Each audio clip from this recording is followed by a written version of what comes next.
नमस्कार, स्वागत है आपका न्यूज़ 18 देख रहे हैं आप। मैं हूं आपके साथ वैभव कृष्ण भोंडेले।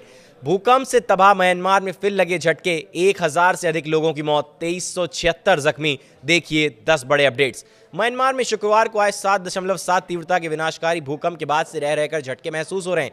राष्ट्रीय भूकंप विज्ञान केंद्र (NCS) के अनुसार शुक्रवार रात 11:56 पर स्थानीय समय अनुसार म्यांमार में रिक्टर पैमाने पर 4.7 तीव्रता का एक और भूकंप आया।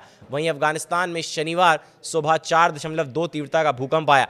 NCS के अनुसार नवीनतम भूकंप 10 किलोमीटर की गहराई पर आया था, जिससे इसके बाद झटके आने की आशंका बनी हुई है। वहां भूकंप से भारी तबाही हुई है। स्थानीय मीडिया के मुताबिक अब तक 1002 लोगों की मौत हो चुकी है और 1670 जख्मी हैं। वहीं अफगानिस्तान में भी शनिवार सुबह 5:16 पर भूकंप के झटके महसूस किए गए थे। जमीन से 180 किलोमीटर की गहराई में आए भूकंप की तीव्रता रेक्टर स्केल पर 4.7 मापी गई है। अभी तक किसी तरह के नुकसान या जानमाल के नुकसान की कोई खबर नहीं आई है। यह भूकंप म्यांमार और थाईलैंड में आए शक्तिशाली भूकंप के एक दिन बाद आया है, जिसमें सैकड़ों लोग मारे गए और इमारतें, बौद्ध स्तूप, सड़कें और पुल बुरी तरह नष्ट हो गए। म्यांमार और थाईलैंड में आए भूकंप के बड़े अपडेट्स अब यहां देखिए। म्यांमार और पड़ोसी देश थाईलैंड में आए क्रमशः 7.7 और 7.2 तीव्रता के शक्तिशाली भूकंप में इमारतें, पुल और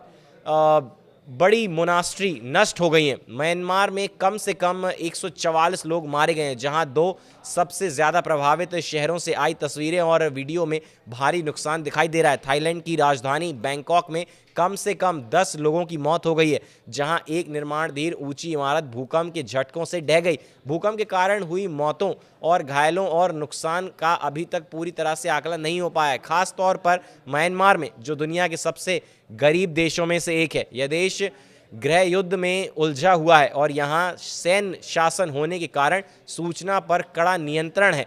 म्यांमार की सैन्य सरकार के प्रमुख सीनियर जनरल मिन अंग ने टेलीविजन पर घोषणा करते हुए कहा, मृतकों और घायलों की संख्या बढ़ने की आशंका है। उन्होंने बताया कि उनके देश में कम से कम 144 लोग मारे गए हैं और 730 अन्य घायल हुए हैं। थाईलैंड की राजधानी बैंकॉक में अधिकारियों ने बताया कि एक ऊंची इमारत सहित 3 निर्माण स्थलों के ढहने से 10 लोग मारे गए, 16 घायल हुए और 101 लोग लापता हैं। शुक्रवार को दोपहर के समय 7.7 तीव्रता का भूकंप आया, जिसका केंद्र म्यांमार के दूसरे सबसे बड़े शहर मांडले के पास था।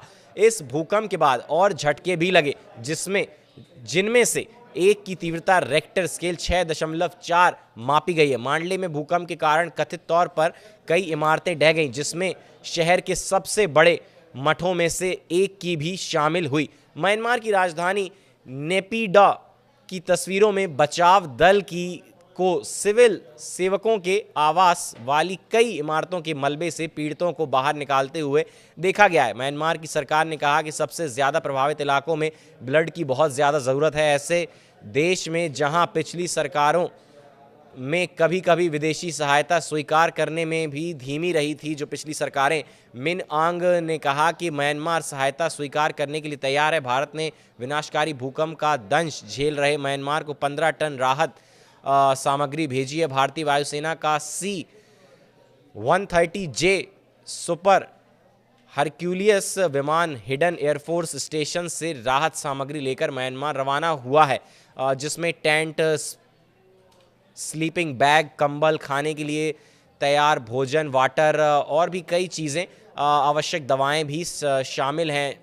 संयुक्त राष्ट्र ने म्यांमार में राहत एवं बचाव कार्यों के लिए $5 मिलियन दिए हैं। भूकंप के कारण टूटी फूटी सड़कें, ढह चुकी पुल और टूटे बांध की खबरों के बीच इस बात को लेकर चिंता है कि बचाव दल पहले से ही मानवीय संकट से जूझ रहे देश के सुंदर इलाकों तक कैसे पहुंचेंगे। इंटरनेशनल रेस्क्यू कमेटी के म्यांमार डायरेक्टर मोहम्मद रियाज ने कहा, हमें डर है कि इस भूकंप से हुए विनाश का आकलन करने में हमें कई सप्ताह लग सकते हैं।